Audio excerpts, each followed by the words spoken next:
Salut à tous, c'est Panda Cheno, bienvenue sur cette vidéo qui aujourd'hui va parler hypnose et manipulation et un sujet qui est assez récurrent chez les personnes qui sont persuadées de ne jamais pouvoir se faire manipuler.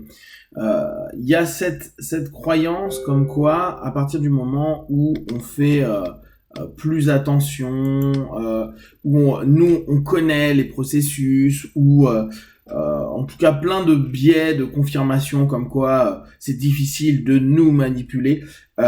Les personnes en question sont peut-être les personnes les plus simples à orienter. Alors la manipulation va pas se faire forcément de manière hyper grossière, va pas forcément se faire avec les orientations habituelles. Néanmoins, à partir du moment où la personne est persuadée qu'on ne peut pas la manipuler, c'est comme si elle nous montrait toutes ces protections et toutes ces stratégies et que il suffisait de les contourner. Et là, en hypnose, on connaît suffisamment tout ce qui est comment d'insérer, tout ce qui est body language, tout ce qui est confusion, saturation, tout ce qui est notion d'injonction contradictoire qui permettent de faire bugger le partenaire alors qu'il est persuadé à ce moment-là que lui, il est en plein lead. Et si en plus on joue sur le fait que effectivement il ne peut pas être manipulé, lui en tout cas c'est pas quelqu'un qui peut se faire avoir, il va être focalisé sur le fait qu'il est en puissance, qu'il est capable de, qu'il est au-delà de tout, et que l'autre est un con qui croit qu'il peut y arriver alors qu'en fait lui est persuadé qu'il ne pourra pas être manipulé parce qu'il est au-dessus de ça, et au bout du compte ça crée plein de brèches. C'est comme si le front était protégé. C'est ça, un peu la ligne Maginot, genre ouais les gars, avant que vous passiez, ça va être chaud, bah on va contourner. Et c'est l'un des points clés, cette espèce de d'arrogance psychique de dire mais moi je suis au-dessus de tout ça, ça marchera jamais sur moi. Ça ramène à un moment donné à cette espèce de focalisation. Pensez bien, hein, en hypnose, en PNL, notre idée est de faire focaliser notre partenaire. Si notre partenaire est persuadé qu'on va le manipuler d'une certaine manière, bah, il suffit de l'orienter vers quoi, il suffit de le faire d'une autre manière. Vu qu'il y a un ensemble d'outils, de techniques, de cheminement qui fait que on peut utiliser différents leviers pour orienter une discussion, un comportement quelque part, bah si la personne elle est persuadée que c'est limité à certains aspects, à partir de là, euh, il va être dans sa transe, une transe qui va être hyper alerte sur certains aspects, mais pas du tout sur d'autres. Peut-être qu'il ne connaît pas, ou même s'il connaît, et ça c'est souvent ce que je dis aux personnes, même si on connaît les outils de manipulation ou les connaître, on a l'impression de les connaître, ça veut pas forcément dire que on arrive à ne pas se faire avoir. C'est-à-dire que il y a des moments où on se rend compte que l'outil a été exploité, que la suggestion ou l'orientation a été proposée, et on a un temps de retard. Et on se dit, eh merde, bien joué, c'était joli. C'est un petit peu comme un match de sport. Vous savez que le mec veut aller marquer un but ou un panier en face. Voilà, vous connaissez, hein, c'est taper dans une balle et faire des passes, c'est pas très compliqué. Pourtant, c'est pas si facile que ça. Et même quand vous avez une défense, eh ben, il y a des mecs, ils arrivent à passer. Ils arrivent à passer de plein de stratégies, tactiques, etc., etc. Et on est dans la même notion. Donc, pensez que vous êtes au-delà et que les personnes qui vont être manipulatrices sont connes. Alors ça, c'est souvent le côté très arrogant qu'on peut avoir à dire quel abruti, tu crois que j'ai pas vu ce que tu es en train de faire. Non mais attends, moi dans ma tête mais toi dans ta tête tu sais même pas ce qui se passe, t'as des tas de pensées que t'es incapable de gérer, t'as des tas d'idées que t'es incapable d'orienter. Donc à partir du moment où tu penses que tu contrôles ta tête, alors que c'est pas vrai, regardez la pub, comment elle arrive à nous manipuler, à nous orienter, les médias, les amis, les émotions qu'on va vivre. Et si l'émotion a été induite par quelque chose ou quelqu'un d'extérieur, eh ben c'est quand même que cette tête-là, on la maîtrise que dalle. Mais il y a cette espèce de truc de ouais non mais moi je sais. Et je pense que l'attitude à avoir pour éviter de trop se faire manipuler, c'est justement, je sais pas trop et j'observe. J'écoute, je vois.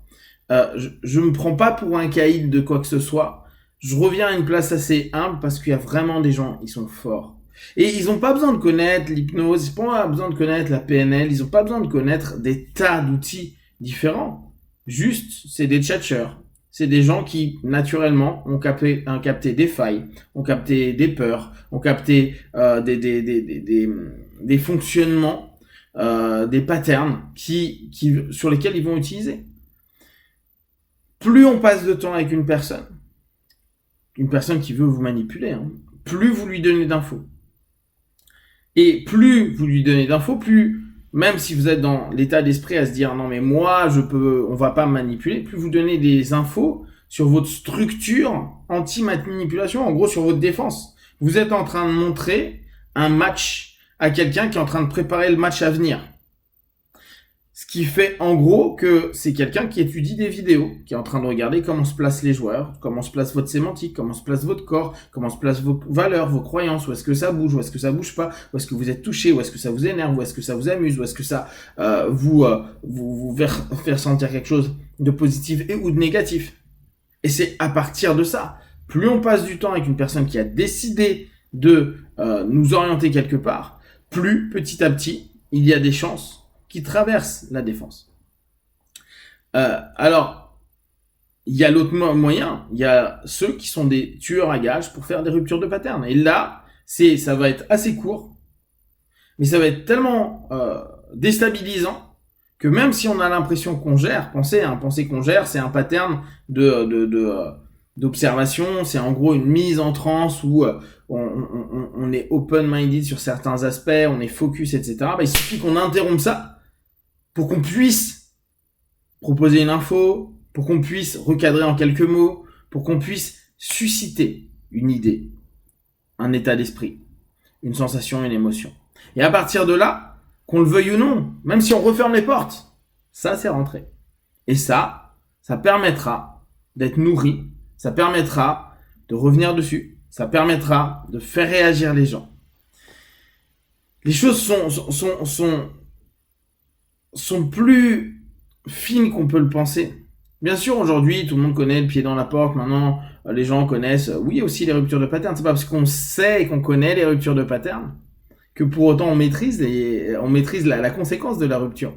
Je le montre souvent en séminaire. On fait une rupture de pattern. La personne connaît la technique, ça fait 20 fois qu'il l'a fait, et tu recommences à lui faire, mais il sait pas à quel moment on va interrompre le pattern. Il sait que le pattern est en place. Maintenant, il sait pas si c'est maintenant, dans une seconde, après un de mes gestes, après un mot, après un rire, après une sensation.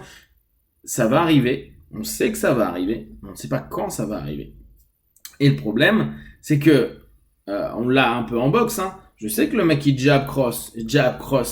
Pourtant, à la fin du match, était de 12 rondes, en général, le jab cross, il est quand même passé un paquet de fois.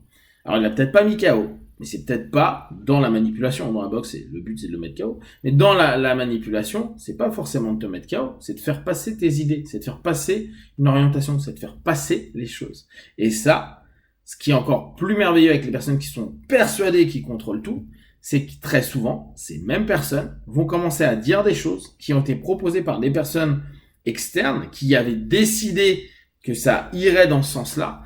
Et par biais de confirmation à nouveau, la personne va dire « Ah bah j'ai eu une idée, ça m'est venu un moment comme ça. » Mais ce moment comme ça est venu du fait qu'à un moment donné, une personne a induit cette idée, cette orientation. Et lui sera persuadé, bien sûr, par ego et par « moi on ne manipule pas », que c'est sa décision, ce qui est la chose la plus jolie qu'on peut faire en manipulation. Si vous avez des questions et des remarques, partagez sur Facebook, YouTube, j'y répondrai le plus rapidement possible. Et comme d'habitude, de tout ce que je propose, ne prenez que ce qui est bon et juste pour vous. Testez, observez, analysez et concluez. Be one. Ciao.